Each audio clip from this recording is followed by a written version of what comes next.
아직도 생생한데 우리의 잔다르크 우리 이진숙 기자님의 말씀 한번 들어보도록 하겠습니다.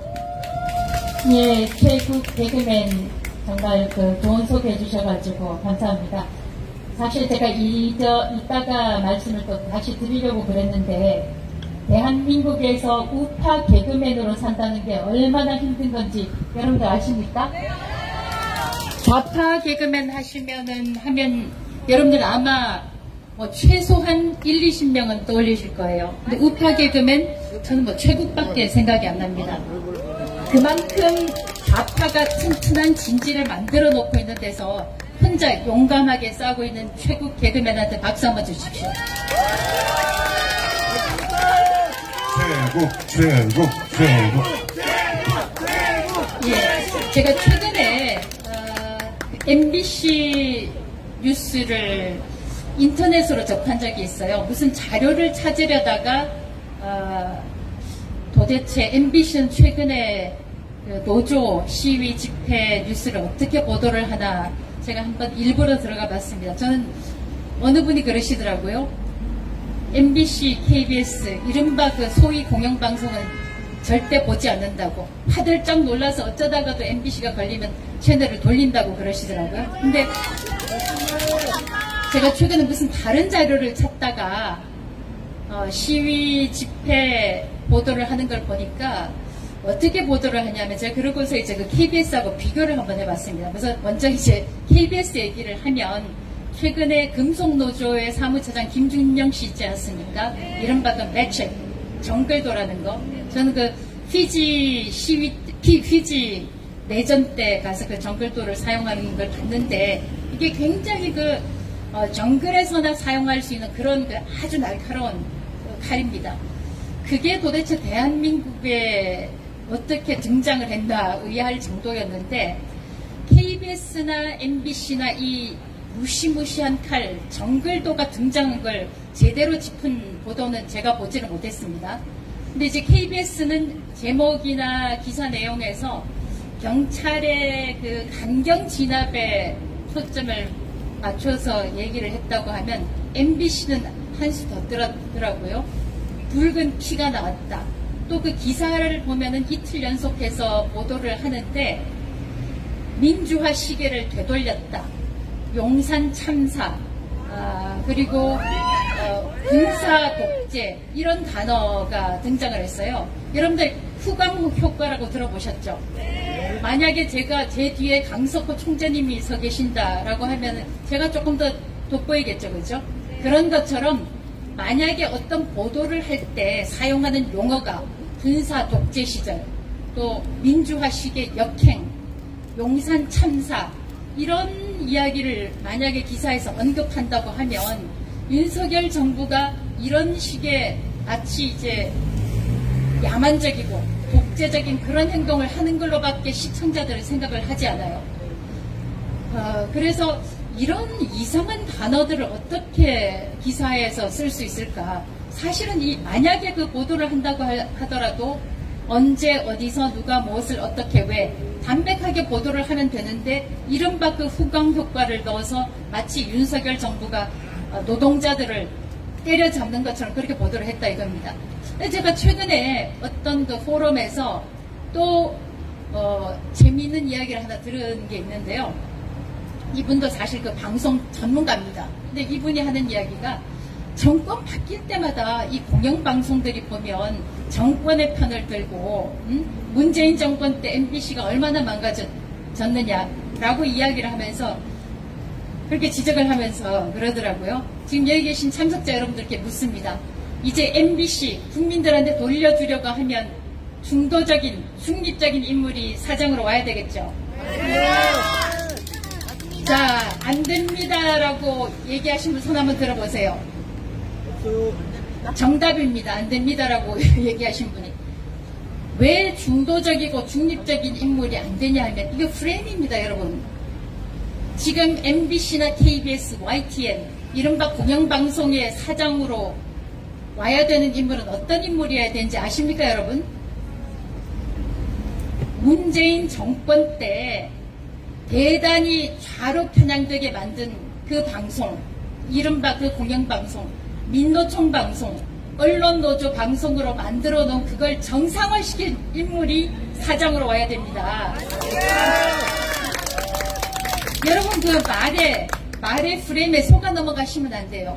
우리가 사장을 선임할 때 또는 방송 관련, 문화 권력 관련 권력과 관련한 그 정책 결정 이 프로세스에 참여할 분들은 지금 무너진 공영 언론 또 우리가 그 기울어진 문화 권력 지평을 바로 세워줄 그런 사람이 필요하지 중도적이다, 중립적이다, 신사다, 점잖다 그런 사람 안 됩니다.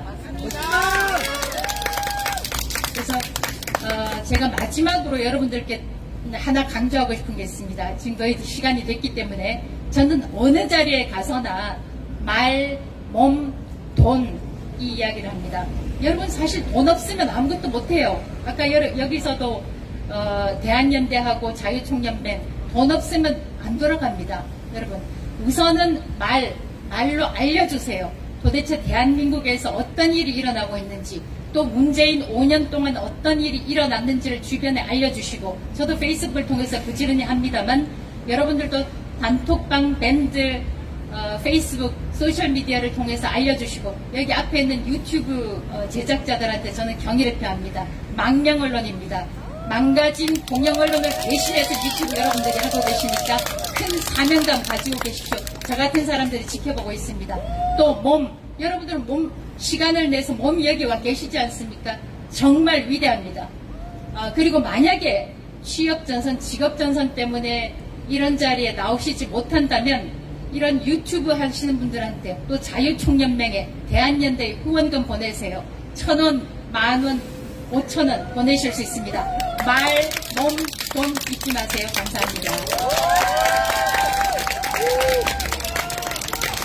이건이 예전에 그 바그다드의 그 모습이 또 다시 떠오르면서 네네. 운전이 있었네요. 네, 훨씬 더 가슴에 또 와닿았고요. 네, 맞습니다. 들으셨죠? 말, 몸, 돈. 네네. 대한연대 유튜브 구독 눌러주시고 상단에 보면 후원 방법 있습니다. 네. 네, 그래서 그런 생각이 드는 것 같아요. 정권이 바뀔 때마다 언론의 논조가 바뀌었던 시절이 있었죠. 네네. 근데 저희는 기억하고 있습니다. 광우병 사태가 이명박 정부를 어떻게 만들었는지. 그렇죠. 네. 그리고 사실은 이제는 언론이 정권을 바꾸는, 언론이 정권을 흔드는 시대가 되었기 때문에 네. 그래서 아까 이진숙 기자님 말씀하신 것처럼 언론이 정상화되는 것이 사실은 진짜 무엇보다 중요한 것 같습니다. 맞습니다. 저 개인적으로 저는 그 정권이 바뀔 때마다 언론이 기조를 맞춰간다고 했잖아요. 제발 좀 차라리 그렇게 됐으면 좋겠어요. 나도 예. 쭉 유지하면 되잖아, 그 정권을. 예. 그러니까 정권만 바꾸면 되는데 지금은 정권을 바꿔도 언론을 또 바꿔야 돼. 네, 바뀌지가 않으니까 참 그게 참 답답하네요. 네. 자, 다음으로는 그 대한민국 언론에 기울어진 운동장의 균형을 또 맞추기 위해서 한 손에는 펜을 드시고 다른 한 손에는 이렇게 또 빨간 장미를 들고 오신 분이 계십니다. 네, YTN 대한민국 언론인 총연합회 회장이시죠? 김현우 위원장님, 네, 말씀 한번 들어보도록 하겠습니다. 네, 우선 그 말재주는 없고요. 불러주셔서 감사드립니다. 그 복잡한 뭐 이야기보다 일단 뭐 제가 지금 하고 있는 YTN 방송 노동조합이 어떤 것인지 그리고 그 지난번에 최근에 만들었던 대한민국 언론인 총연합회 저희가 통상 원총이라고 하는데요. 왜 만들었는지를 좀 짧게 먼저 설명드리면 이해가 좀 빠르실 것 같습니다.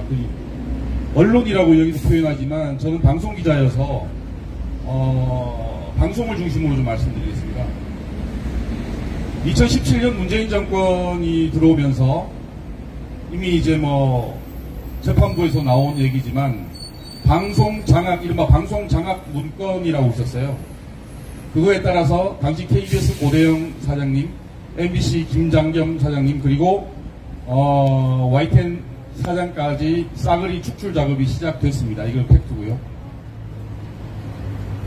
지금도 그렇지만 당시는 YTN만 하더라도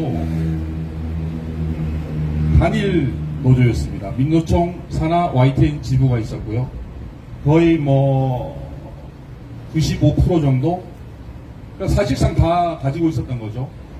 그리고 현재 YTN 사장은 과거에 민노총 언론노조 YTN 지부장을 했던 노조위원장 출신이 사장을 하고 있습니다. 당시 사장을 쫓아내기 위해서 민노총 언론노조 차원에서 대규모 파업이 있었고요. 저는 파업에 참여하지 않았습니다. 죽으라고 일을 했습니다. 죽으라고. 왜 이렇게 됐냐면 일하니까 꼴보기 싫은 거죠. 그래서 취입처에서 쫓겨났습니다.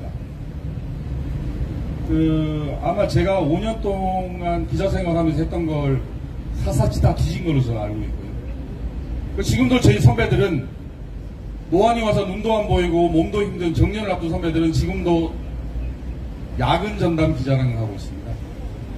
몸이 그냥 망가지는 거거든요. 제가 기자 생활 처음 시작할 때 뭐 대단한 옆에 계신 이진수 개 선배님 계시지만 저는 뭐 대단한 꿈을 가지고 시작한 것도 아니고요. 어떻게 하다 보니까 기자가 됐는데, 근데 기자 생활 하면서 지금도 잊지 않고 머릿속에 제가 박아두고 있는 것이 있습니다. 뭐냐면 잘 보시면 기자라는 게 대단한 게 아니에요. 기록하는 거예요. 기록하는 사람. 기록이라는 거의 가장 기본 베이스는 뭐냐면 언론에서 많이 이야기하는 팩트입니다. 사실. MSG를 팍팍 뿌리는 건 기사가 아니고 그걸 만드는 사람은 기자가 아니라고 배웠습니다. 예전에 과거에 사관들 있지 않습니까? 역사적 사실, 역사적 진실만을 기록하는 것이 기자라는 직업입니다.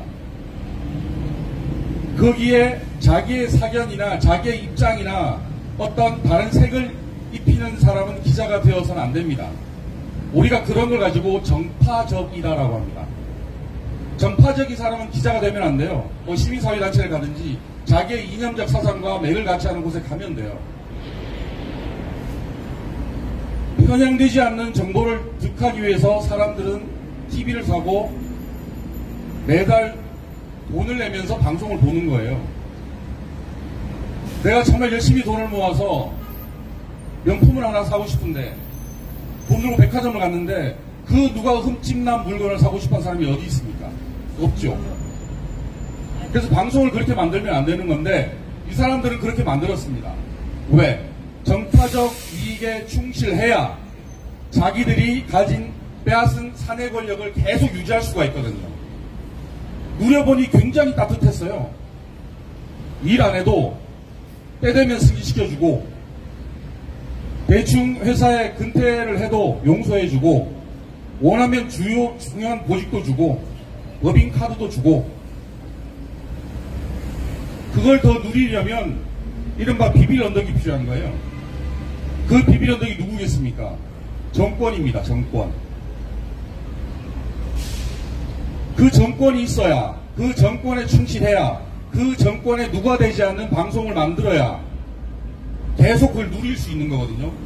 그래서 기억하실지 모르겠지만 손혜원 땅투기 보도라든지 그 유명하신 조국 보도라든지 이 최근에는 이재명 대장동 보도라든지 이런 것들을 적절히 마사지합니다. 적절히.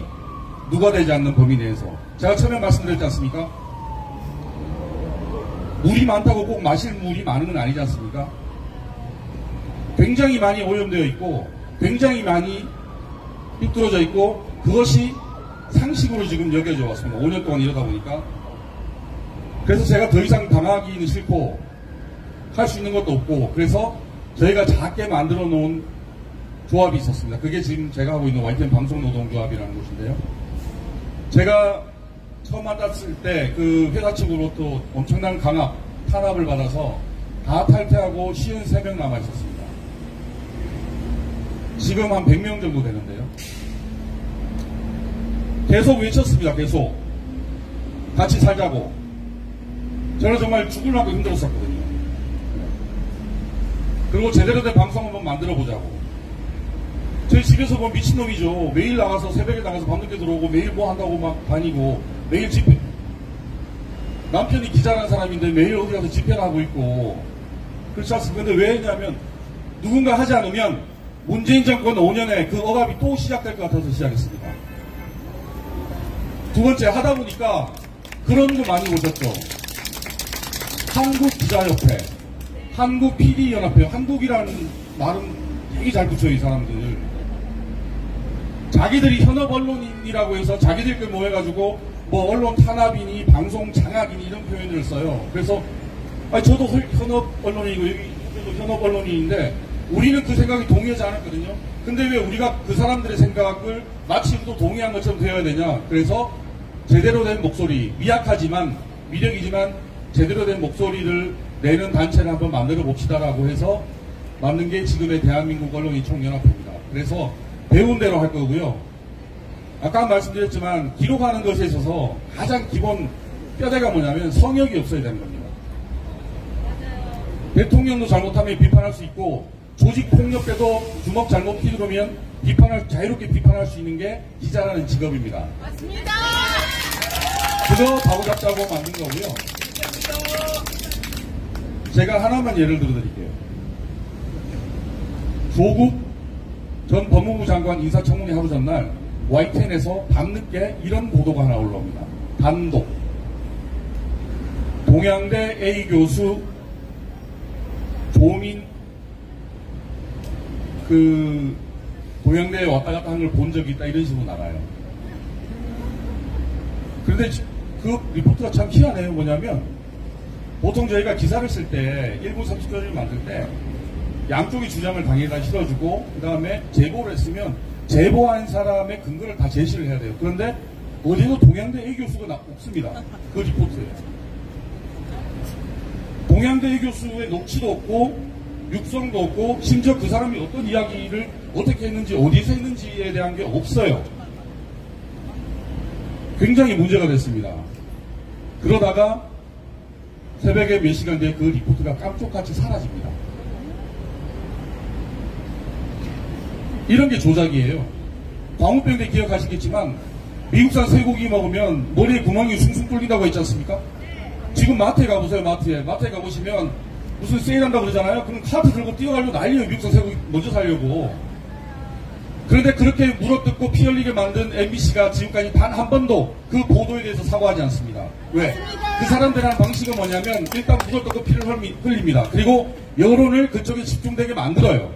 그리고 뜻을 같이 하는 정파적인 언론사들이 거의 쉼없이 계속 뱉어내요.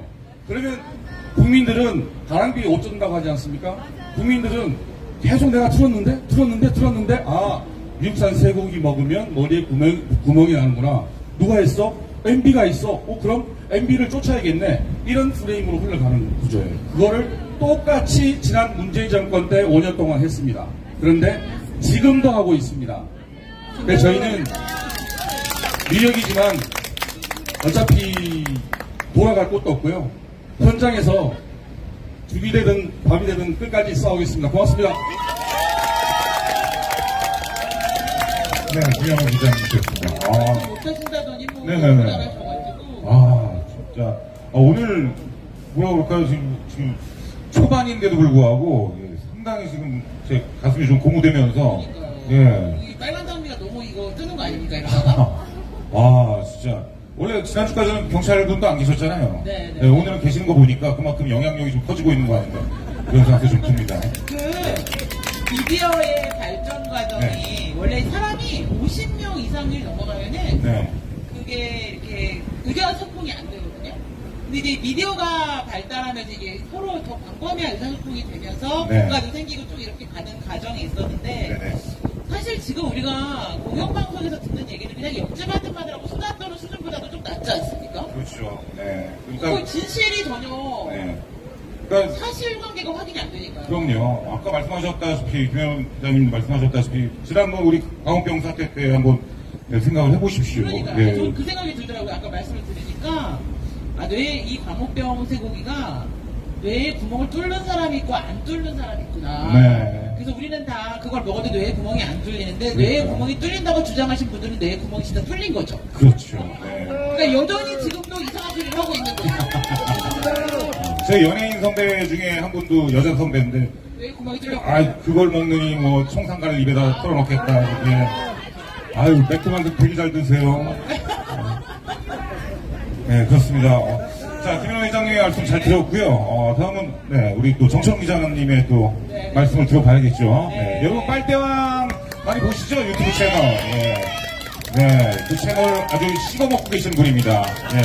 그 정철웅 기자님, 네, 말씀 한번 들어보도록 하겠습니다. 지난주에 10만도 넘었어요, 그. 아, 진짜요? 네. 안녕하세요. 정철웅입니다. 제가 하려고 할 때는 별로 없어서요. 짧게 하겠습니다. 근데 저는 KBS 방송인 연합 회장이라고 하고요. 우리 옆에 김현우 회장님이 대한민국 언론인 총연합 회장님이십니다. 저는 대한민국 언론인 총연합회 KBS 지부장격입니다. 회장님 옆에서 이렇게 잘 보좌하도록 하겠습니다. 소개해 주신 것처럼 매주 화요일에 이제 대한연대하고 빨대왕 채널로 해가지고 공영 언론의 문제점에 대해서 제가 나름대로 여러 가지 조사를 해가지고 그 문제점들을 매주 이제 시청자분들한테 소개하는 작업을 하고 있습니다. 왜 그렇게 했냐면은 지금 이진수 기자님 말씀하신 거나 김현우 위원장이 말씀하신 것처럼 지금 공영 언론이 너무나 맛이 갔어요, 지금. 그래서 이런 부분에 대해서, 근데 이런 거에 대해서 사람들이 그냥 본능적으로 뭔가 잘못되어 있구나 라고 알지만 그거에 대해서 어떤 액션을 하지 않으면 그냥 잘못됐다라고 말만 하지 그 다음에 아무런 조치가 취해질 수가 없어요. 그래서 제가 몇 년 전부터 무슨 생각을 했냐면 이건 정말 기록을 안 해놓으면 안 된다. 기록 당장 이게 쓰임새가 없더라도 얘네들이 무슨 짓을 해놓는지 무슨 짓을 하고 있는지에 대해서 내가 기록을 해놓겠다 해가지고 그걸 한 게 한 3년이 넘어요. 그래서 그런 내용을 가지고 어떤 이슈가 나올 때마다 계속 관련된 이슈에 대해서 과거에 어떤 짓을 했고 무슨 일이 벌어졌고 얘네들이 이제 와서 뭔 일을 하고 이런 것들을 하나하나 집어내다 보니까 또 뭐 그냥 의도하지 않았던 기대하지 않았던 여러 가지 말들이 또 어떤 현상들이 많이 보이더라고요. 그래서 그런 작업으로 지금 대한연대하고 빨대왕을 통해서 소개해드리고 있는데 거기도 많이 와가지고 보시고 공영 언론의 문제점에 대해서 뭐 이진수 기자님 말씀처럼 많이 사방에다가 문제점 공유해 주시고 비판도 해 주시고 그렇게 해주시면 고맙겠습니다. 저는 사실은 개인적으로 KBS에서 월급을 받는 사람으로서 최근에 이제 수신료 분리징수 이슈가 제기가 되고 있고 진행이 되고 있는데 이 부분에 대해서 상당히 좀 곤혹스럽긴 합니다. 그럼에도 불구하고 KBS가 계속 이 부분에 대해서 어떤 입장을 표명한다라든지 뭐 언론노조나 뭐 이런 관련 언론단체나 이런 데서 하는 얘기들을 들어보면은 이게 공영방송의 근간을 훼손한다든지 공영방송의 어떤 존재 이유나 목적 뭐 이런 것들에 대한 어떤 이해가 부족하다는 이런 소리를 하는데 저는 사실은 그렇습니다. 그 모든 거의 근간에는 그럼 너네들이 공영방송을 똑바로 했냐? 이 질문에 대한 답을 할 수 있어야 된다라고 봅니다. 근데 솔직히 말해서 제가 여기서 월급을 받고 있고 또 여기 계신 분들이 2,500원씩 다 수신료를 내주시는 것의 일부가 저의 월급의 또 일부를 또 구성하고 있는데 그 앞에서 제가 솔직히 말씀드리면 그렇지 못하다라고 말씀드릴 수밖에 없어요. 그래서 뭐 이 앞에 서 있는 것도 죄송스럽고 그럼에도 불구하고 이 회사 안에서 제가 할 수 있는 조그만 일을 좀 해보자. 이 공영방송이라는 게 왜 국민을 대변하지 않고 특정 정파만 대변하고 아니면 민노총만 대변하고 왜 이렇게 망가졌을까? 이런 부분에 대해서 여전히 이 회사 안에서의 우리의 숫자는 적고 많은 사람들은 눈치를 보고 있고 민노총은 다수를 차지하고 있으면서 대다수의 직원들을 째려보면서 함부로 그들이 그 민노총이 원하는 어떤 프레임을 벗어나지 못하도록 지금도 감시하고 있습니다. 근데 우리가 그런 부분에서 조금이라도 목소리를 내지 않으면 아마 뭐 더 상상할 수 없는 어떤 끔찍한 모습을 보게 되지 않을까 이렇게 우려를 하고 있습니다. 그래서 뭐 그래도 저희가 이렇게 할 수 있는 거는 여기 와주신 분들처럼 저희들의 어떤 활동을 지지해 주시고 또 저희를 격려해 주시는 이런 그 애국 시민들이 있기 때문에 저희가 이런 거라도 할 수 있는 게 아닌가 이렇게 생각을 하고요. 앞으로도 많은 지지 부탁드리고 또 공영방송 이쪽에 대해서 계속 감시의 눈길을 거두시 마르시기를 제가 부탁을 드리도록 하겠습니다. 감사합니다. 네, 정철웅 기자님, 네, 말씀 잘 들었습니다. 네, 정말 이 세 분의 말씀을 좀 들어보니까 진짜 이 대한민국의 그 언론이 얼마나 지금 기울어져 있는가. 네, 세상 또 이렇게 피부로 와닿네요. 네. 그 민주 언론 연합회 있잖아요. 민연연이라고. 네. 사실은 뭐 이제 모든 걸 좌지우지하시는 큰 손이 되셨는데 그분들이 처음 시작할 때 합정동에 있는 반지하에 민주언론협의회라고 해서 네네. 실무자 2명 있었거든요.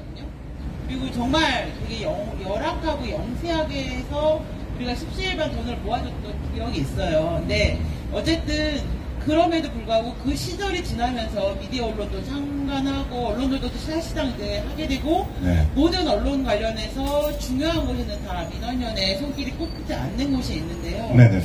지금 언론인 총연합회가 사실은 그때 민원연보다 저는 훨씬 스타트가 좋다고 생각해요. 그리고 더 많은 국민들이 후원하고 있고 네. 또 더 많은 문제의식들이 쌓여있고 또 더 건강한 문제의식을 가지고 있기 때문에 네. 저는 조만간에 우리 언론인 총연합회가 대한민국을 좀 바꿀 수 있는 힘이 될 거라고 네, 그렇습니다. 확신하고 있습니다. 예. 이쯤에서 그냥 저 개인적으로 좀 궁금한 게 있는데, 저 지금 현직도 지금 계시고 하니까, 기자로서. 네. 아니, 뭐 별건 아니고요.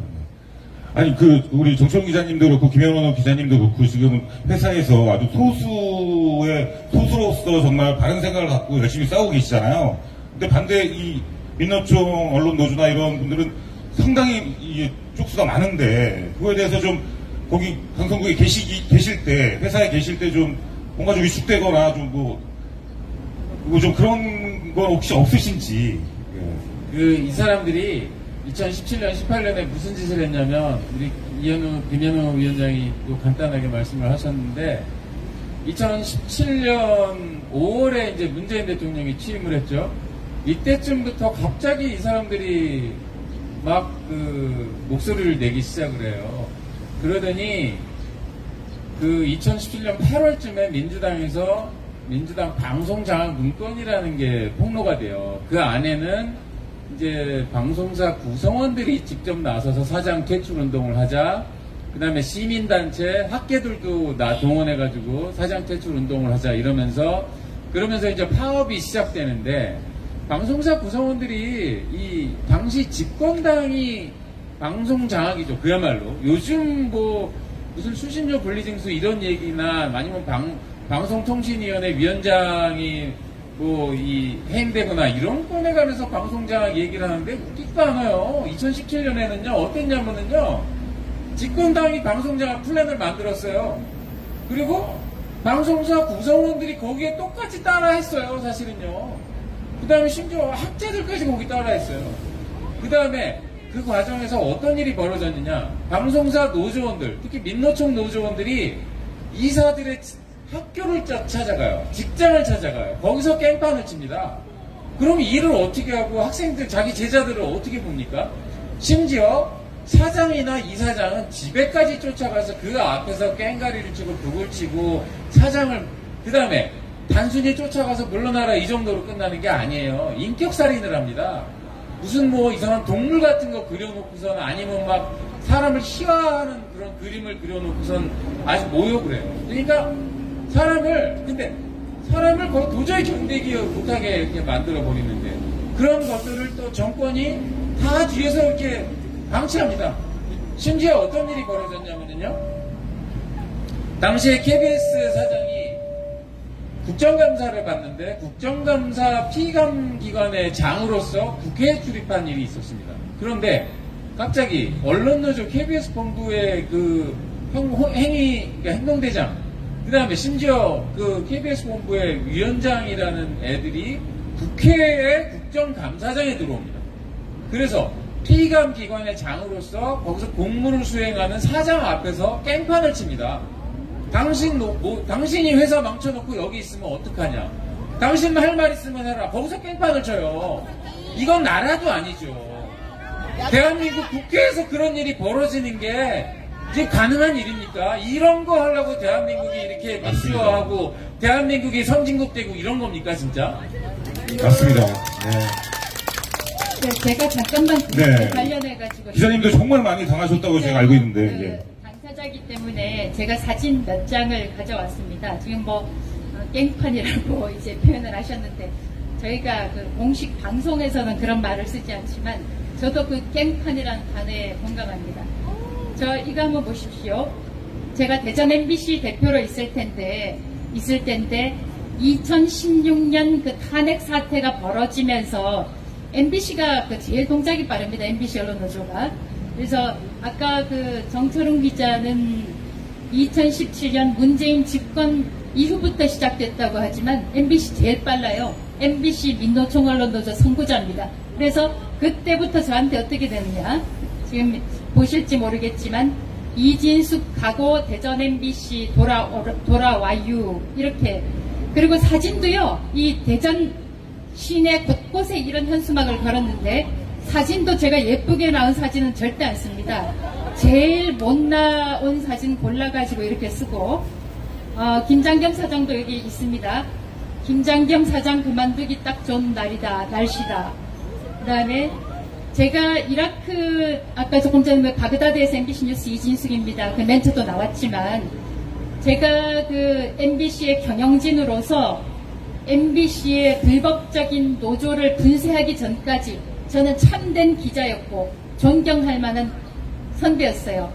근데 제가 MBC 불법 노조를 분쇄를 하고 나니까 저는 아무짝에도 못 쓸 사람이 돼버렸어요. 그래가지고 이라크 종군 기자 이진숙은 가짜, 공영방송 MBC 망친 언론 부역자 이진숙이 진짜, 이렇게 바꿨어요. 이것도 대전시대 곳곳에 그렇습니다. 대전 MBC는 이진숙 사장의 놀이터가 아니다. 이런 게 대전 시내 곳곳에 나붙었습니다. 오늘의 부역이 두고두고 부끄러울 것이다. 대전 MBC 이진숙 사장 퇴진하라.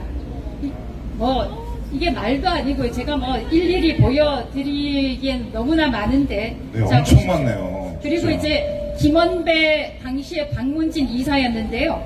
김원배 이사에 대한 것도 이렇게 한 장 딱 붙였는데 이분이 결국 여기에 버티지 못하고 박문진에서 사퇴를 하면서 말하자면 우파 다수로 돼 있던 우파 박문진이 2명이 사퇴를 하면서 완전히 좌파 박문진으로 넘어가서 김장겸 사장 잘렸습니다. 이렇게 바뀌었구나. 그래서 여기서 주는 교훈이 뭐냐면 여러분 제가 인사권자들께 말씀드리는데 인품이 훌륭하고 사람 좋고 그러면 금상첨화겠지만 좌파 민노총 언론노조 민노총하고 싸울 수 있는 사람 끝까지 버틸 사람을 뽑아야 됩니다.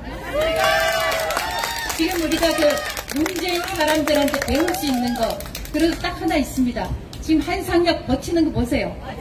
그리고 MBC 박문진 이사 좌파 이사 하나도 사퇴하지 않고 버티고 있습니다. 그래서 2017년 문재인 들어오고 난 다음에 7개월 만에 김장겸 잘렸습니다. 근데 윤석열 대통령 지금 이제 13개월 지났죠. 아직까지 한상혁 그 다음에 권태선 박문진 버티는 바람에 13개월 되기도 전에 새로운 좌파 사장 뽑아서 MBC에 앉혀놨습니다. 3년 임기입니다. 어떻게 할 겁니까?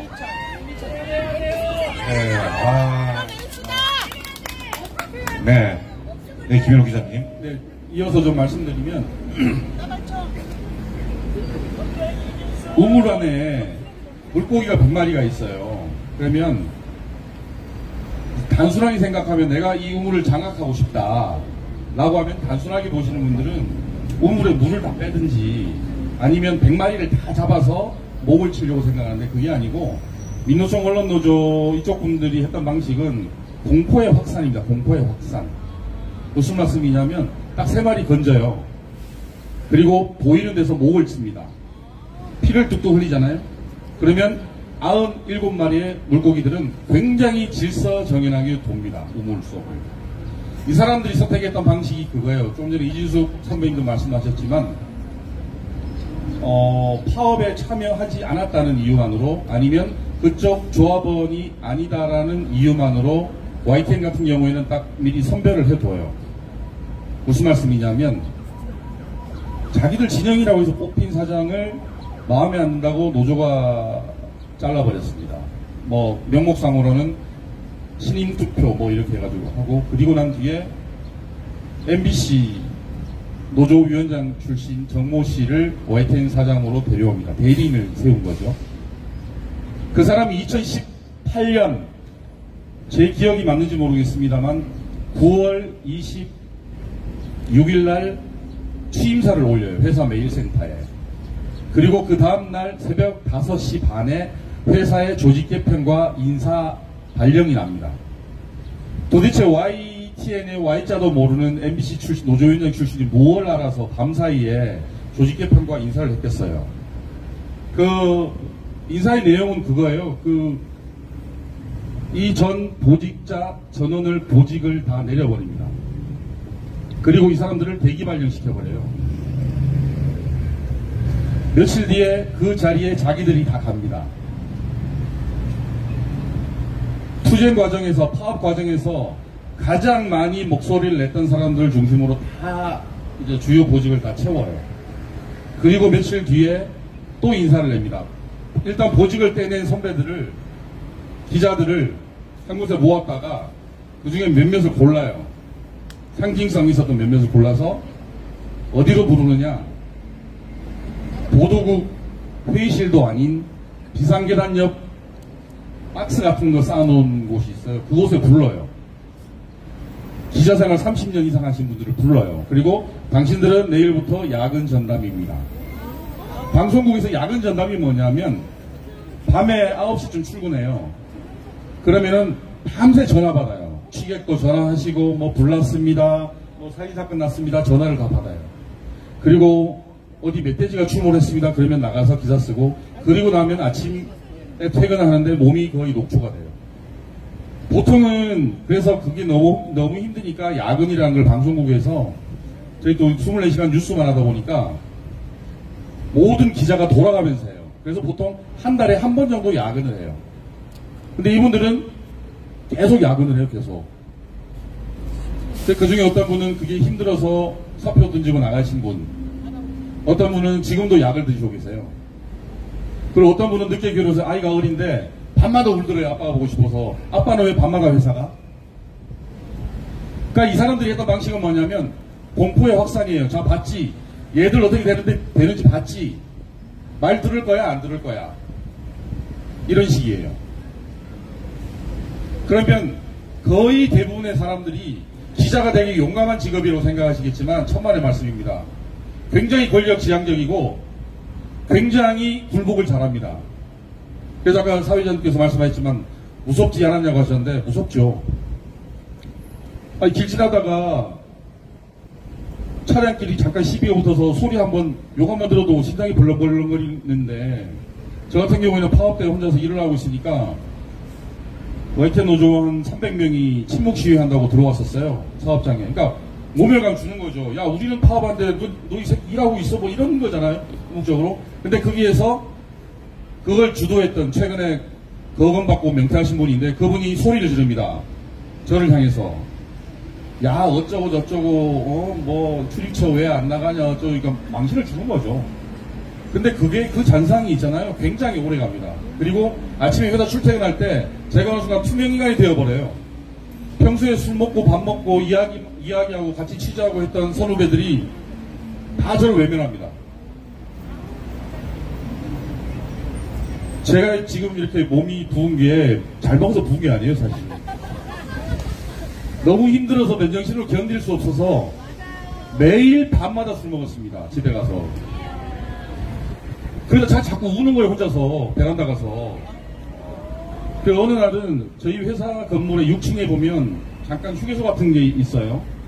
그게 주로 이제 담배 피시는 분들이 담배를 태우시는데, 한 번은 머리가 너무 아파서 바람 쏘이러 간다고 나갔었는데, 그때 제가 무슨 생각을 했냐면, 야, 여기 6층에서 뛰어도 안 아프겠는데? 라는 생각이 순간적으로 드는 거예요. 정말 순간적으로. 그래서 제가 그 고민을, 제 고향이 대구인데, 대구에 있는 제 의사의 친구한테 그 고민을 얘기를 해줬어요. 해주니까 그 친구가 당장 내려오라고 하더라고요. 내려와서 이제 그 친구가 이제 조언도 해주고 뭐 했었는데, 그러니까 그렇게 망가뜨려 가는 거죠. 말씀처럼 무섭고 두려워요. 왜 안 두렵겠어요, 저도. 그리고 왜 근데 버티냐면, 아까도 말씀드렸지만, 나중에 제가 나이가 훨씬 더 들어서, 그리고 제가 나중에 혹시나 뭐 제 뜻을 이해해주는 후배들이 있고 또 제가 누군가한테 이야기할 수 있으면 나는 절대 이 사람들한테 굴복하지 않았다. 내가 질 수도 있다. 그렇지만 나는 끝까지 내가 배운 대로 행하고 싶었다. 이거 그냥 실천하고 있을 뿐이거든요, 지금. 근데 뭐 언제 끝날지 모르겠지만 그래도 해봐야죠, 뭐. 무섭지 않냐라고 말씀을 하셨는데 똑같습니다. 말씀하신 것처럼 완전히 그 조폭같이 몰아가고 그러는데 왜 그랬느냐?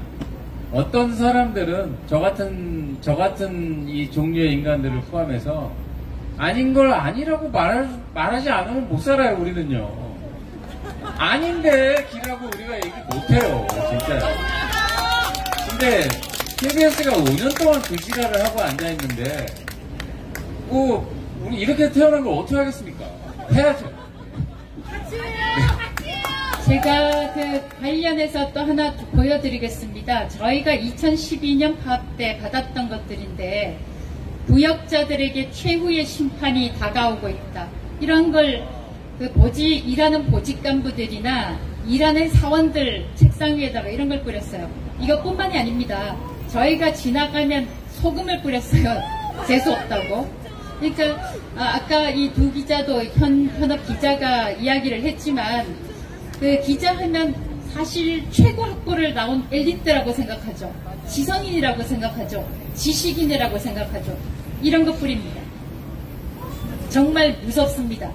근데 이게 아이러니가 뭐냐면 아까 얘기가 나왔지만 아니 우리는 시청자들을 생각해서 우리 원래 그 월급을 받잖아요.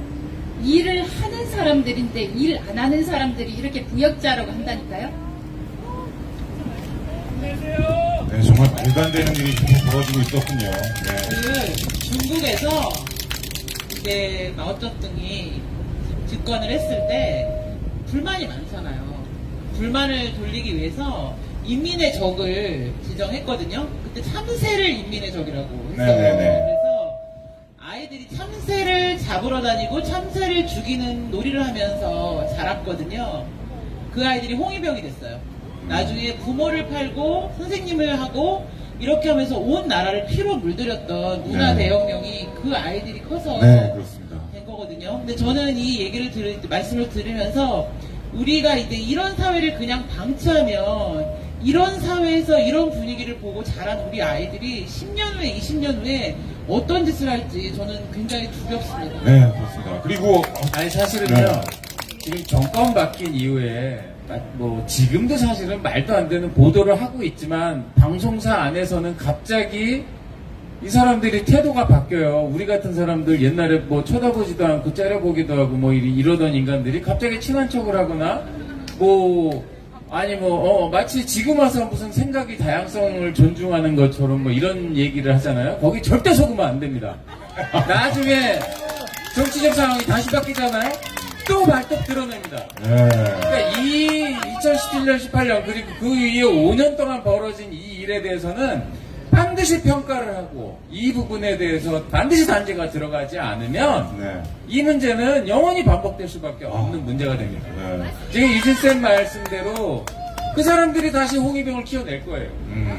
대한민국 어떻게 될 것입니까? 근데 저는 정말 충격적이었던 게 보면 이제 뉴스 보면 뭐 민노총 뭐 화물연대나 뭐 이런 운전하시는 분들 그런 분들 보면 되게 과격하게 하시는 분들이 많잖아요. 뭐 쇠총도 쏘고 뭐 쇠파이프로 때려보시고 뭐 이런데 최고의 지성의 집단이라는 이 언론에서조차도 그거에 별반 다르지 않은 그런 행태를 보이고 있다는 거에 대해서 저는 너무 충격이었어요. 근데 저는 그렇다면 이진수 기자님도 아까 말씀을 하셨지만 이제 언론의 정상화를 시켜야 될 거 아닙니까 어떻게든. 근데 제가 알기로는 아직도 이 언론사에는 모든 고위급 간부들이나 이런 사람들이 다 이제 민노총 소속이고 이제 그런 분들을 알고 있는데 그 구체적으로 어떻게 바꿀 수 있는 방안이 과연 무엇이 있느냐. 제가 좀 전에 김현우 기자가 이야기를 했지만 김현우 기자처럼 생각하는 반 언론 노조, 반 민노총 기자들 회원 수가 100명 정도 된다 그랬을 때, 야 부럽다 그랬습니다. 무슨 뜻이냐면 총 직원 수가 몇 명이죠? YTN이 자, 700명 중에서 100명이 이제 김현우 기자처럼 생각한다 그랬는데 MBC는 어떤 줄 아세요? 작년 말 2022년 말 현재입니다. 직원 수가 노조에 가입할 수 있는 직원 수가 1,400명인데요. 언론노조, 민노총 언론노조 노조원이 900여 명입니다. 그리고 작년 말 현재 김현우 기자처럼 생각하는 반언론노조 회원들이 80여 명입니다. 10대 1도 아니 10대 1도 넘잖아요. 그죠? 900대 900 몇십이 되겠죠. 제가 990인지 910인지 모르겠는데 900대 80입니다. 싸우면서 이길 수 있습니까? 그래서 떼거지로 나와가지고 일하는 사람들을 그렇게 괴롭힌다는 거죠. 그래서 이제 최고 개그맨이 질문을 하셨는데요. 자, 그럼 정상화 시키려면 어떻게 하면 되냐라고 하셨는데, 아니 민주당이 난데없이 방송법을 지금 개정하고 한다 그러지 않습니까? 근데 방송법 개정하면 이제 숫자를 21명으로 늘려가지고 이사를 선임할 수 있는 사람들을 21명으로 해가지고 이제 뽑자 이렇게 돼 있는데 이거 정말 완전히 사기입니다. 보면 국회에서 5명을 뽑게 돼 있는데 현재 지금 국회 비율수로 보면은 5명 중에 3명이 민주당, 2명이 국민의힘 이렇게 돼 있죠. 그 다음에 이제 시청자 위원들이 또 4명을 뽑게 돼 있거든요. 근데 시청자 위원들은 현재 방송사장이 임명을 하기 때문에 공영방송사 KBS, MBC, YTN 전부 다 시청자위원들 좌파 사장들이 뽑은 민노총, 사실상 민노총 성향의 사장들이 뽑은 시청자위원들이죠. 그 다음에 이제 관련 현업단체, 아까 그 김현우 기자가 그렇게 얘기했는데 기자협회, 방송기자협회, 방송PD연합회, 방송기술인연합회 다 현업이기 때문에 아까 제가 900대 80이라 그랬잖아요. 거의 100%가 다 언론노조, 민노총 언론노조라고 생각하면 됩니다. 그 다음 학회, 방송학회, 언론학회, 언론정보학회, 언론정보학회는 100% 좌파 성향이고요. 여러분들 인터넷 들어가서 알아보시면 됩니다. 그러니까 사실상 제가 보니까 21명 중에서 17명 정도가 좌파 성향이 되더라고요. 그러면 어떻게 되겠습니까? 방송법 개정하면 사실상 민노총 방송, 공영방송을 민노총 방송으로 영구화하고자 하는 그런 방송법입니다. 여러분들 이거 주변에 좀 많이 알려주십시오. 절대 지금 그런 식으로 방송법이 개정되면 안 되고요. 아까 제가 모두 발언에서 말씀드렸습니다만 문재인 때 있었던 모든 비정상적인 행태를 바꿔놓을 수 있는 사람, 언론 본연의 상태로 되돌려 놓을 수 있는 투사들이 가야지만 정상화가 됩니다. 제가 이어서 좀 말씀드리면요. 이 방송법 얘기가 나오셨으니까 이진숙 선배님 말씀처럼 정권이 바뀌어도 숫자로 저쪽 진영이 이사회를 장악해서 최소한 과반을 넘겨서 영원히 저쪽 진영의 사람을 사장으로 내려 꽂겠다라는 의도가 있는 거고요. 그 역사가 좀 있습니다. 뭐냐면 짧게 말씀드리면 현재 방송법 자체가 누더기법은 맞아요. 이게 기억하시는지 모르겠지만 과거에 그 방송법이 따로 있었고 그 다음에 종합유선방송법, 중계유선방송법 막 혼재되어 있었어요. 그러다가 케이블 TV가 딱 생기면서 DJ 정권이 들어오면서 방송개혁위원회라는 걸 통해 가지고 현재 방송법을 만들었어요. 그런데 이 사람들이 아까 말씀하셨던 공영방송의 이사진을 숫자를 바꾸겠다라고 한 시도를 언제 했냐면 2016년도에 민주당이 발의한 게 있습니다. 박홍건 의원 등 한 2개 정도 법안이 있는데 그 내용이 지금 자기들이 주장하는 법안이랑 똑같아요. 왜? 그때 박근혜 전 대통령이 탄핵당할지 모르니까 자기들이 야당인 시절에 이걸 엎어치기 하고 싶었던 거예요. 그러다가 갑자기 대통령이 탄핵돼 버렸네요. 그럼 자기들이 대선에서 한번 이기면 자기들이 잡으니까 자기들 사람 내려 꽂으면 되니까 굳이 법을 바꿀 필요가 없잖아요. 딱 싹 바뀐 거죠. 이런 멘트를 합니다. 당시 방통위 첫 업무보고자리에서 뭐라고 얘기했냐면 정확한 워딩이 아마 맞는지 모르겠는데 공영방송 사장으로서 그 기계적 중립을 지키는 사람이 오면 잘 돌아가겠느냐라는 식으로 얘기합니다. 그게 뭐냐 파기하라는 뜻이에요. 그래서 파기했어요. 왜? 자기 사람으로 사장을 꽂으면 되는데 굳이 왜 그러다가 자기들이 다시 정권을 빼앗기니까 이 방송법을 다시 하려고 하는 거예요. 다시. 그래서 묻고 싶은 게, 아니 무슨 법이 고무줄도 아니고 야당일 때 다르고 여당일 때 다르고 이런 게 무슨 법이에요. 법이란 것은 예측 가능하고 일관되어야 되잖아요. 두 번째 뭐냐면 자기들은 공영방송 지배구조 개선법이라는 이름을 내걸었는데, 죄송하게도 현재 방송법 내에 그 어디에도 공영방송이라는 법적 정의는 없습니다. 무슨 얘기냐면, 자, 도로교통법에 있잖아요. 무단횡단하면 범칙금 3만원 때립니다라고 하는 규정이 없어요. 그런데 무단횡단한 사람을 어떻게 잡아서 무슨 법률에 의해서 과태료를 물리겠어요? 똑같은 겁니다. 현재 방송법 안에 공영방송이라는 법적 정의 자체가 없어요. 그러니까 법의 아주 기본적인 법의 기본 툴도 모르면서 무조건 장악하고 싶은 거예요. 계속. 또 한 가지 더 붙이자면, 이분들 요즘 계속 하는 말이 있습니다. 윤석열 정부에서 방송 구조를 제대로 하겠다, 뭐 잘못된 것들 하니까 계속 이렇게 얘기해요. 방송 장악. 장악이란 말을 그렇게 잘 써요. 그리고 탄압. 장악은 그거잖아요. 사전 적듯이 자기 손아귀에서 쥐고 자기가 꽉 쥐고 있는 거고, 탄압은 마찬가지지 않습니까? 정치적 힘의 우위를 가지고 공격하고 짓누르겠다는 건데, 지금 잘 보세요. KBS 김희철 사장, 민노총 언론노조 KBS 지부 출신이에요. MBC 사장 YT 출신이긴 한데 안영준 씨 보세요. 그 사람도 그 전에 박승재 사장 밑에서 열심히 비언론노조를 공격에 앞장섰던 사람이에요. YTN 아까 말씀드렸잖아요. YTN 언론노조 위원장이었던 사람들이에요. 그리고 그 밑에 있는 주요 포스트에 있는 사람들이 다 그쪽 사람들이에요. 그런데 장악을 한 사람들이 자꾸 장악을 당한다고 하는 게 이게 웃기잖아요. 그냥 솔직하게 누려보니 너무 따뜻하고 이게 일 안 해도 대충 먹고 살기 좋고 하니까 조금 더 하고 싶다라고 하는 게 오히려 그게 더 솔직한 거예요. 제가 아까 사장님께서 정상화 말씀하셨는데, 사실 저도 그 방법은 잘 모르겠습니다만, 아까 이진숙 선배님 말씀하신 것처럼 첫 번째 뭐냐면 국민들의 관심을 가져주셔야 돼요. 이 사람들이 그나마 무서워하는 게 국민들의 목소리거든요. 가져주시고, 더 중요한 건 뭐냐면 정책을 만들고 의사결정에 영향을 미칠 수 있는 분들이 이거예요. 아무것도 하지 않았던 사람들을 내세우면 안 돼요. 정말로 자유민주주의 국가지 않습니까? 자유민주주의 국가의 근거는 전 법이라고 배웠습니다. 법치. 그러면 법치에 근거해서 이 뒤틀린 구조를 바로 잡을 수 있는 그런 역량을 가진 분들이 많이 오셔야겠죠. 네, 이겁니다. 선생님이 너무 열띤 토론을 해주셔가지고 네네. 심심한데요? 아닙니다. 정말 이 세 분의 얘기를 지금 경청하느라고. 네. 제가 하나만 말을 조금 김현우 기자 회장 이야기에 보태고 싶은 게 있는데, 이 민노총 언론노조 정말 무서운 집단입니다. 우리가 어떤 조직을 어떤 사람들을 상대하고 있는지를 알아야 되는데, 자, 최근에 MBC 사장을 했던 인물들, 최승호 언론노조 MBC 위원장이었죠. 박성재 딱 보면 100만 명이라고 했죠. 조국 수호 집회에 대해서. 역시 언론노조 MBC 위원장이었습니다. 박성재 위원장 사장 같은 경우에는 광화문의 반문재인 시위 집회에 나온 사람들은 정신에 약간 맛이 간 사람들이라고 얘기했죠.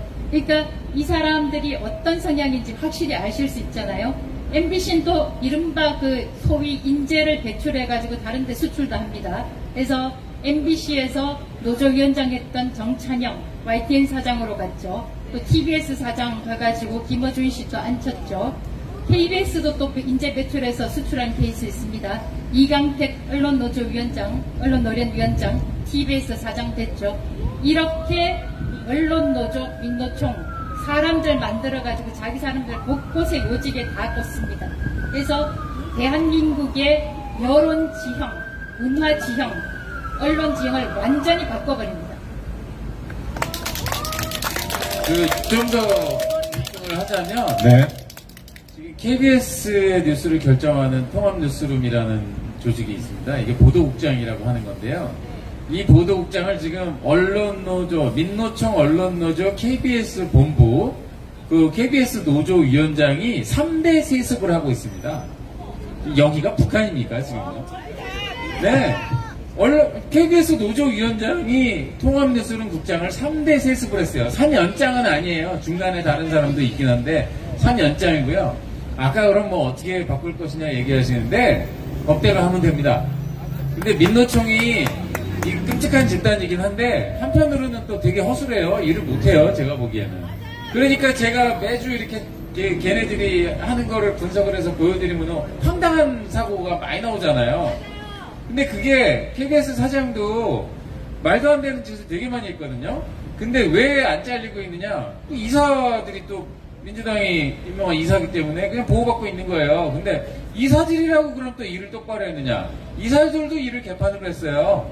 그래서 잘릴 일들이 많은데 방통위도 민주당이 다수가 장악해 있고 그 다음에 KBS 이사도 또 민주당 추천 이사들이 장악하고 있고 그러니까 안 된 건데 이번에 이제 방통위원장도 바뀌었잖아요. 그럼 이제부터 법대로 하면 됩니다.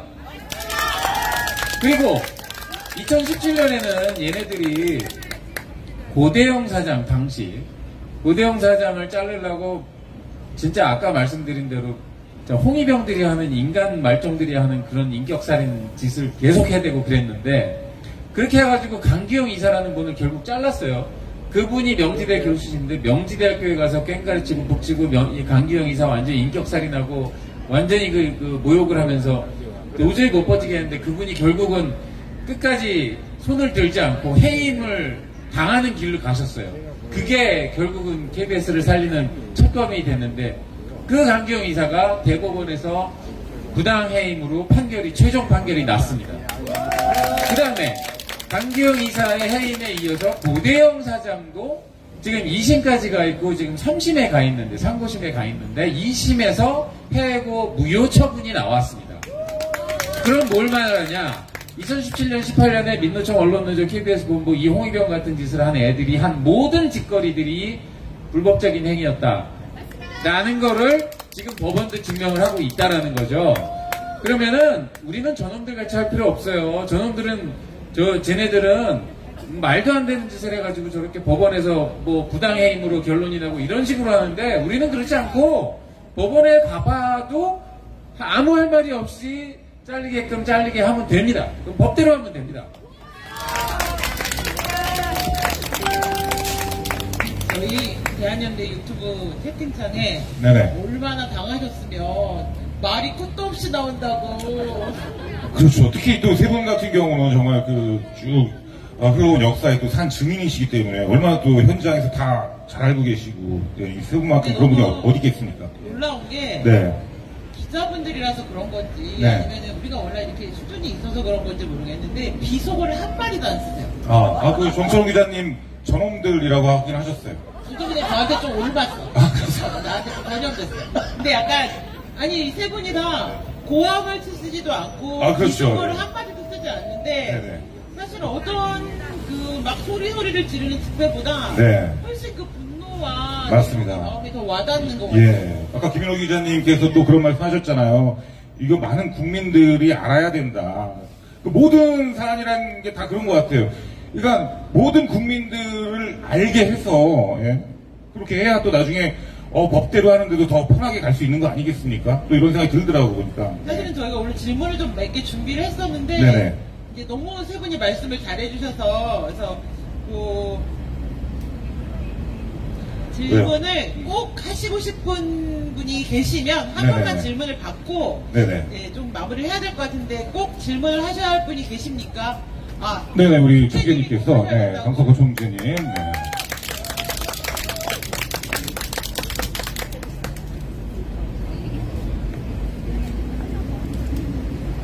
예, 말씀 잘 들었습니다.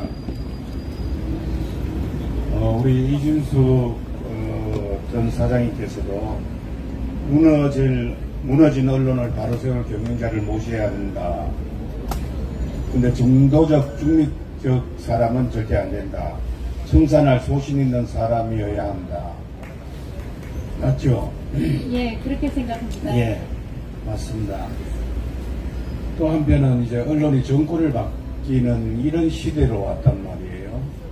근데 이제 실물 경제나 실물 정치나 마찬가지로 이 언론의 입맛에 들어야만이 정권이 유지가 되는, 제가 비판론자는 아닙니다만은 과거에 제 경험을 본다면은 이런 부분에서 제가 회의가 많이 들어요.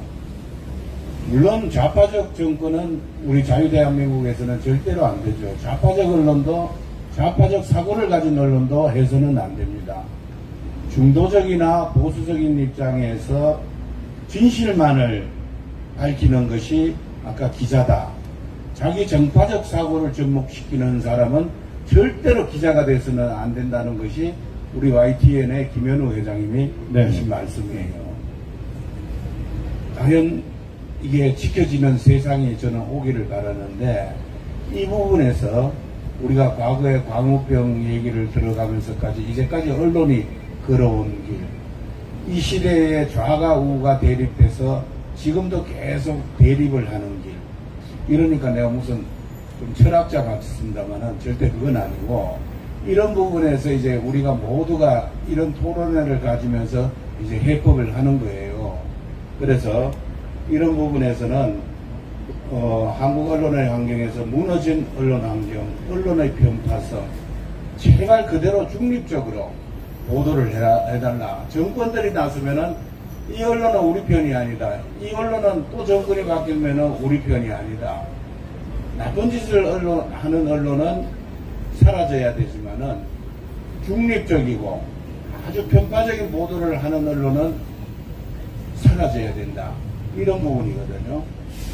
그래서 내가 그 부분에서는 과연 우리 언론인들도 그 부분을 가지고 언론에 정진을 해야 된다.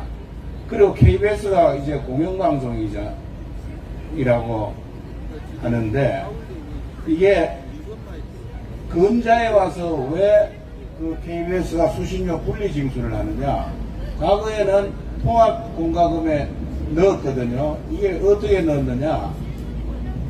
32년 전에 91년도 우리가 풀뿌리 민주주의가 처음 왔을 때 제가 포항시의원을 할 때입니다. 중앙정부에서 이게 조례를 만들어라. 통합공과금 영수증으로 KBS 수신료를 넣어라.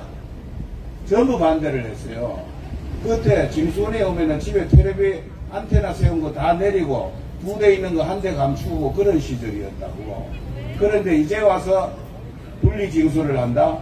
이제는 KBS가 KBS다운 짓을 못하니까 안 볼 사람은 내지 마라 이거야. 국민들에게. 이제 오늘날 이런 지경까지 왔는 거예요. 그래서 저는 오늘 세 분이 하는 말씀을 듣고 제가 사회적 선배로서 똑바로 하시라. 정말 똑바로 하시라. 이렇게 제가 말씀드리고 싶습니다. 미안합니다. 네. 그 말씀하신 거 관련해서 이제 이진수 선배는 확실한 분이 오셔야 된다고 그 말씀을 하셨는데, 저도 거기에 동의를 합니다만은 약간은 결이 다른 부분, 뭐 다르게 해석할 수는 있지만, 제가 말씀드리면 그런 겁니다.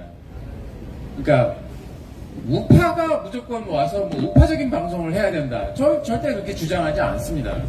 모든 국민을 대변하고 객관적이고 공정하고 중립적이고 균형된 그런 방송을 해야 됩니다.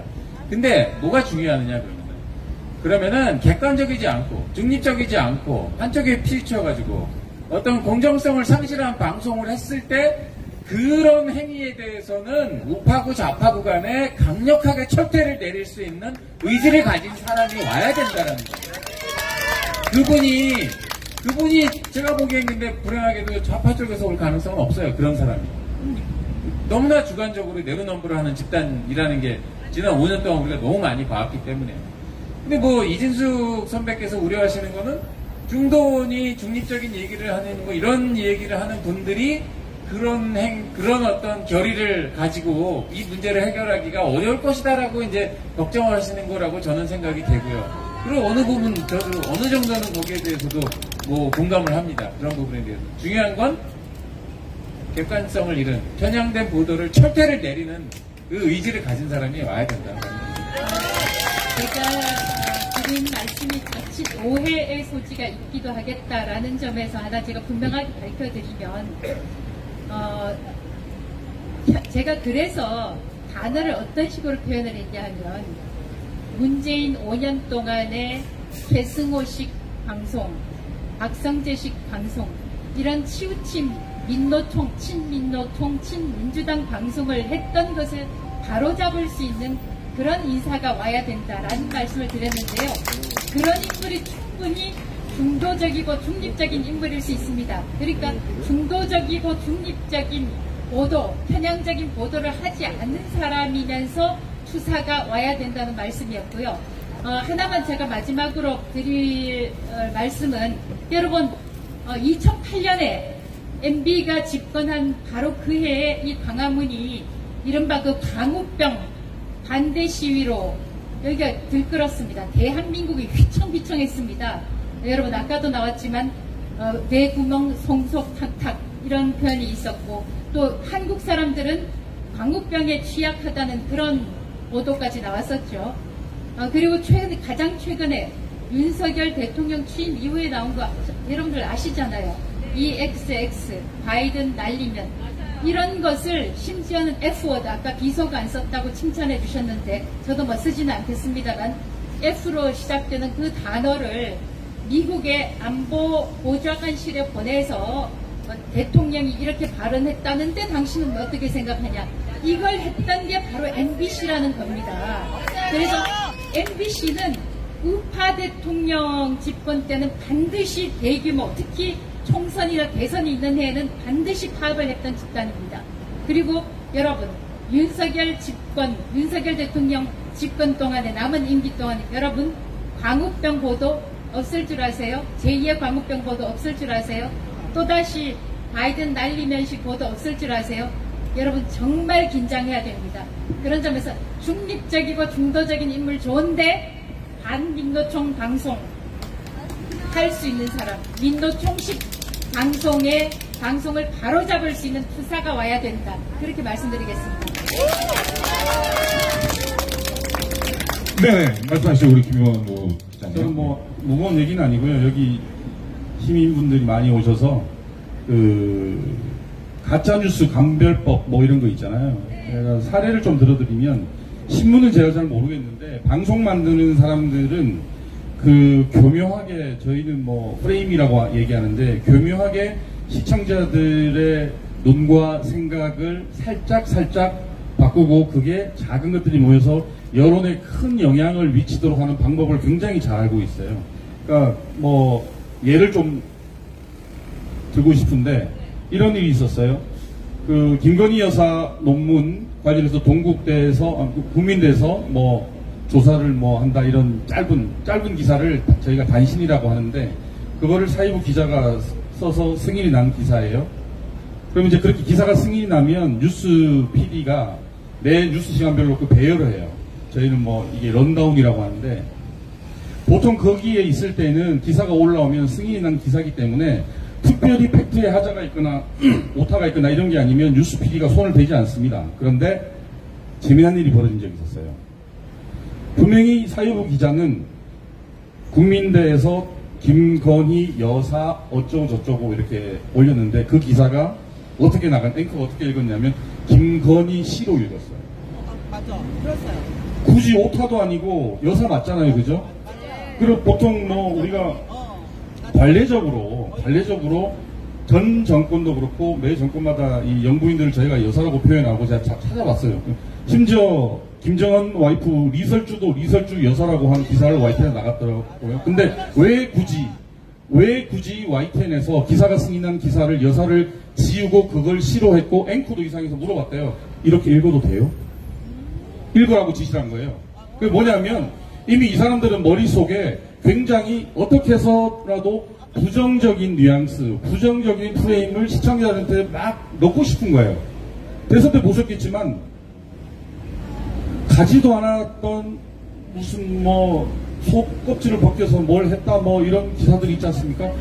당사자는 안 갔다는데, 그럼 본인들이 거기 가서 현장 가서 취재를 해야 돼. 그것도 아니고 그냥 무속에 의지했다 이런 걸 막 하잖아요.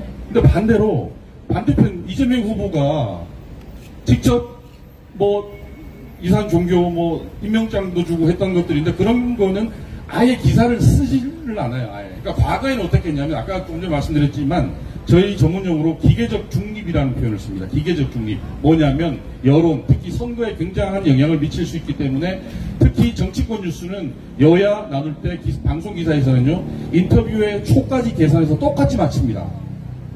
그러니까 완전 무결하게 할 수 없지만 최소한 우리가 기계적 중립이라도 이렇게 지켜서 균형을 맞추자라고 하는 나름의 어떤 불문율 같은 게 있어요. 근데 지난 5년 동안 이 사람들은 깡그리 무시합니다. 보세요. 대장동 사건이 터졌는데 대한민국 주요 방송사 기자 중에 대장동 가서 현장 취재한 기자들 저는 못 봤습니다. 근데 만약에 김건희 여사나 아니면 윤 대통령 관련해서 이것도 있었어요. 예전에 YTN이 또 단독 깔고 나간 게 있었는데 윤 대통령이 검사 시절에 광주지검이 어디 검사 시절에 명절 선물을 받았다더라. 선물의 내용이 뭐냐면 김세트, 멜론. 그렇게 따지면 김영란법이자 대한민국의 모든 기자들은 전부 깜빵 가야 돼요. 네. 그러니까 그런 식으로 몰고 가는 거예요. 그러니까 그거를 잘 보셔야 돼요. 네, 말씀 잘 들었습니다. 예, 진짜 이렇게 딱 세 분 말씀을 이렇게 듣다 보니까 세 분이 유튜브 채널 하나 이렇게 만드셔서 하시면 정말 많은 영향력이 있지 않을까. 네, 그러니까 정의로운 기자들 뭐 이런 거 있잖아요. 약간 지폐를 벗어난 얘기인데 이 말은 드리고 해야 되는데 네. 제가 나이 많으신 이제 국회의원님들 정치인들도 있고 또 나이 많으신 어르신들하고 많이 토론이나 이런 걸 하면요 오셔서 인사말 하시고 사진 찍고 가세요. 사실은. 근데 총대님 진짜 대단하시게 오셔서 인사말 하시고 진짜로 제일 열심히 메모하면서 들으시고요. 그리고 마지막에 질문까지 하시고 근데 이게 옛날에 마약 때 한 번 그러셨는데 오늘 속으로서는 모두 대해서 약간 감동받았어요. 네, 진짜 이런 어른을 좀 우리가 기다리는 거 아닙니까? 네. 세영 또 이렇게 말씀 딱 듣다 보니까 느낀 게 그 사람들은 참 그런 게 있는 것 같아요. 영화 보면 그런 거 있잖아요. 내가 나의 기사 한 줄로 세상을 바꿀 수 있다. 대한민국 내가 좌지우지할 수 있다. 뭐 이런 마음이 다 개개인마다 박혀 있는 거 아닌가 이럴 정도로. 좌지우지 하잖아요. 네, 없는 광우병소도 만들어내고. 그렇죠. 아니 원래는 몇십 년 걸리는 후쿠시마 그 해류가 7개월 만에 오잖아요, 우리나라는.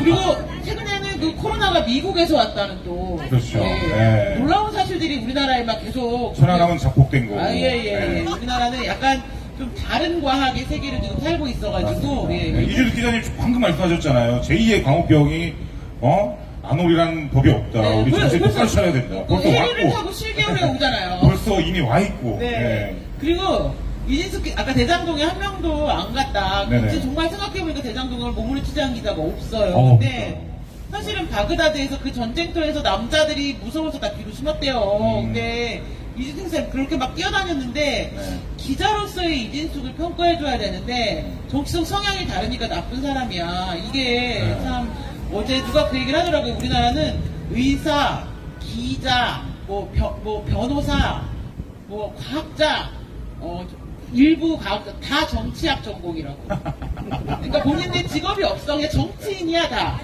이런, 그렇게 평가되는 그런 나빴던 악습을 이제 끊어야 될 때가 된 것 같아요. 정말 소름이었던 게 진짜, 윤석열 대통령한테 하는 거랑 똑같은 케이스 아닙니까? 이진수 기자님이 바그다드의 영웅에서 아주 못된 사장으로. 지네는 전쟁터에 가서면 숨어 있던 것들이. 기가 막힌 현실이죠. 그리고 꼭 한 분이 질문을 더 하겠다고 그래요? 네네네. 그렇습니까? 근데 질문 아까 하신다고 아니었어? 네, 신자유연대 우리 김상진 대표님께서 네네 음향을 담당해주고 계십니다. 예. 대표님, 다음 주도 마이크 좀 어떻게 잘 좀 해주세요. 알겠습니다. 지금 제가 유서를 하나 챙겨놨더니 그게 아울림이 막 생기네요. 제가 지금 오늘 지금 나오신 패널님들 지금 공중파 그러니까 방송사에서 정말 투쟁 열심히 해주셨는데 경의를 표하드립니다. 저는 공중파보다는 인터넷 언론과 관련된 지금 어차피 언론이니까 인터넷 언론과 하나 관련해서 여쭤보고 싶은 게 지금 네이버를 기반으로 하는 현재 소셜 플랫폼을 봤을 때는 KBS나 MBC나 YTN이나 아니면은 인터넷 좌파 언론사 네이버하고 지금 중화되어 있는 오마이뉴스, 프레시아 이런 애하고 똑같은 입장이거든요. 근데 이제 걔네들은 굉장히 정파적으로 해요. 한마디로 편파적입니다. 굉장히 편파적이고 오마이TV 같은 경우는 유튜브 오마이TV 같은 경우는 151만입니다. 걔네들이 지금 집회 현장 나와가지고 윤석열 끌어내리자 집회를 찍는데도 불구하고 걔네들은 인터넷 광고가 잘 붙습니다. 지금 그게 현실인데, 지금 그게 지금 네이버하고 계약되어 있는 인터넷 언론사, 근데 우파 진영은 없어요. 근데 이 편파적으로 가고 있는 이 부분을 우리는 어떻게 해결해야 될지, 그게 제일 깝깝해 보입니다. 그 공중파라든지 그 제도적 그 KBS, MBC, YTN은 국가에서 이렇게 제도적으로 사장을 선임하고 해서 그 사장을 통해서 인사권이라든지 걸 통해서 다 바로 잡을 수가 있는데, 좌파들 언론사, 인터넷 언론사, 네이버하고 계약되는 이 언론사들이 계속 기사를 대놓고 가짜 뉴스를 써댔거든요. 근데 여기에 대응할 만한 우리 우파 진영에서의 어떤 방법론은 없을지, 그게 저희들 봤을 때 가장 큰 고민이 돼야 될 부분이라고 생각하는데, 한 말씀 좀 주시면 감사하겠습니다. 예, 우선 저는 아까 그 김상진 대표 잠깐 봤는데 유튜브에서 보는 것보다 너무 젊어 보이셔가지고 못 알아봤습니다. 많은 그 투쟁 히스토리에 경의를 표합니다. 굉장히 중요한 문제를 제기를 하셨는데, 저도 사실 얘기를 하려다가 다른 이야기를 하는 바람에 얘기를 못했는데요. 사실상 인터넷 언론은 좌파에 접수돼 있다는 말을 해도 부족함이 없습니다. 실질적으로 우리가 그런 이야기를 하죠. 지금 한국일보하고 경향은 조금 더 오른쪽으로 왔다 그러니까 본인들은 기분 나빠할지 모르겠는데, 근데 예를 들어서 좌파의 미디어 카르텔이라는 게 있습니다. 예를 들어서 민주당에서 어떤 성명이나 이슈를 거론을 한다고 생각을 한번 해보세요. 그러면 이제 한겨레, 특히 이제 한겨레나 경향이나 한국에서 보도를 하죠. 그러면 인터넷 매체에 쫙 뿌려집니다.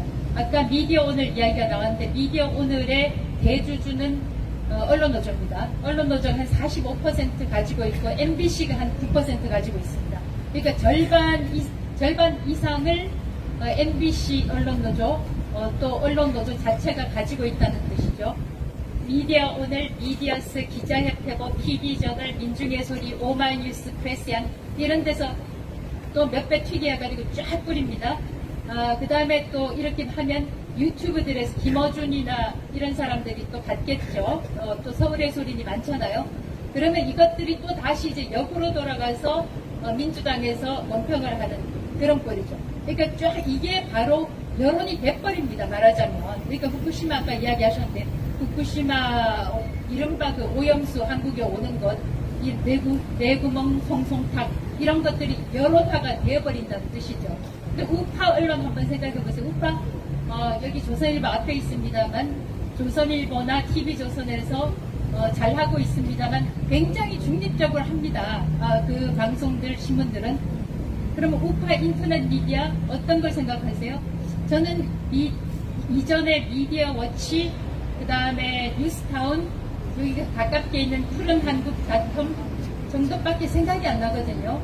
그러니까 지금 이제 우리 김현우 기자가 하는 이 단체나 공헌연이나 아까 그 우리 김유진 총장이 언급하셨던 민원연 민주시민언론연합연대입니다. 여기서 배출한 최고의 인재들이 한상혁과 최민희죠. 이렇게 가기까지 우리가 우파 언론, 우파 인터넷 미디어를 양성하기 위해서 여기 계신 분들이 정말 크게 노력을 해주셔야 된다고 생각을 하고, 자유총연맹에서도 신경을 조금 써주셨으면 좋겠습니다.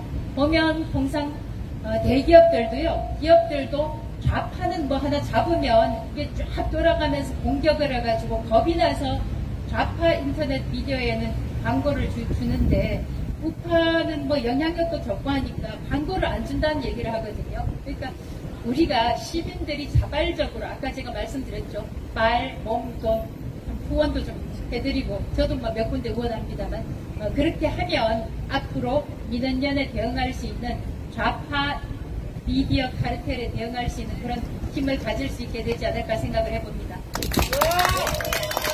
오랜 시간. 네네네. 정말 빵빵하게 지원해줘야 됩니다. 진짜. 네. 우파도 보면. 네.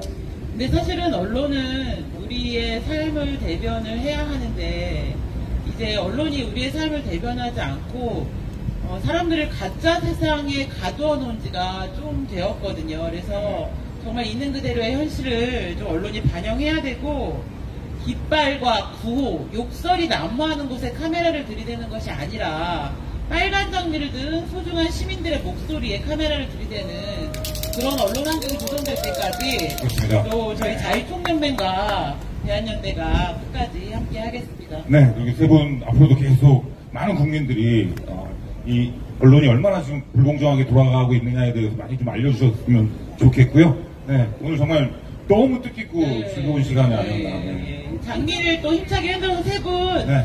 고생하셨다고 격려해 주셨으면 감사하겠습니다. 네, 뜨거운 박수 부탁드리겠습니다. 네. 자, 그럼 세 분과의 시간은 여기까지 함께하고요. 네, 마이크를 우리 아주 아름다운 아나운서님께 넘기도록 하겠습니다. 네, 감사합니다. 끝까지 자리를 지켜주신 강석호 총재님 감사합니다. 네, 오늘 세 분의 말씀 정말 잘 들었고요. 열띤 토론 모든 시민들께서 참석해 주셔서 너무 감사합니다. 오늘 준비된 순서는 모두